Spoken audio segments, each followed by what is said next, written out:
নির্বাচন কমিশনে চূড়ান্ত গঠনতন্ত্র জমা দিয়েছে বাংলাদেশ জামায়াতে ইসলামী। বিকেলে দলের সেক্রেটারি জেনারেল আলী হাসান মোহাম্মদ মুজাহিদের নেতৃত্বে একটি প্রতিনিধি দল সিইসির কাছে আনুষ্ঠানিকভাবে এই গঠনতন্ত্র জমা দেন। সর্বশেষ সংশোধিত গঠনতন্ত্রে দলের সব কমিটিতে নারী নেতৃত্বের বিষয়টি নিশ্চিত করা হয়েছে বলে জানান আলী হাসান মোহাম্মদ মুজাহিদ। বিস্তারিত জানাচ্ছেন ইমরান আনসারী। নির্বাচন কমিশন রাজনৈতিক দলের চূড়ান্ত গঠনতন্ত্র জমা দেওয়ার সময় বাড়ানোর উদ্যোগ নিলেও বর্তমান আইন অনুসারে নির্ধারিত সময়ের দুদিন আগেই চূড়ান্ত গঠনতন্ত্র জমা দিল বাংলাদেশ জামায়াতে ইসলামী। জমা দেওয়া গঠনতন্ত্রে এ পর্যন্ত 14 বার সংশোধন করা হয়েছে বলে উল্লেখ করা হয়।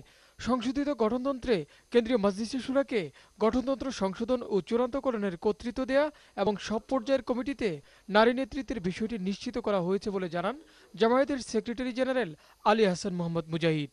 জেলা মজলিস শুরা এটা আগে আমাদের সদস্যদের ভোটে রিপ্রেজেন্ট করত, এখন সদস্যদেরও করবে, আবার এলাকারও রিপ্রেজেন্ট করবে। অর্থাৎ জেলা, থানা, পৌরসভা, ইউনিয়ন সকল পর্যায়ে আমরা মহিলা নেতৃত্বকে সম্পৃক্ত করেছি। চূড়ান্ত গঠনতন্ত্র জমা দেওয়ার সময়সীমা বাড়ানোর বিষয়টিকে স্বাগত জানিয়েছেন এই জামাত নেতা।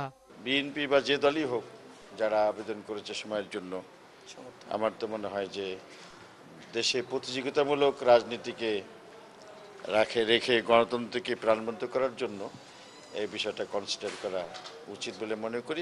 সারা দেশে জামায়াতের 20,000-এরও বেশি অমুসলিম সদস্য রয়েছে বলেও জানান তিনি। এর আগে কমিশনের চূড়ান্ত গঠনতন্ত্র জমা দেয় বাংলাদেশ তরিকত ফেডারেশন। এ পর্যন্ত 10টি রাজনৈতিক দল চূড়ান্ত গঠনতন্ত্র জমা দিয়েছে। আগামী 24শে জুলাই বাংলাদেশ আওয়ামী লীগ ও জাতীয় পার্টির চূড়ান্ত গঠনতন্ত্র জমা দেওয়ার কথা রয়েছে। ইমরান আনসারী, দিগন্ত টেলিভিশন, ঢাকা। এবার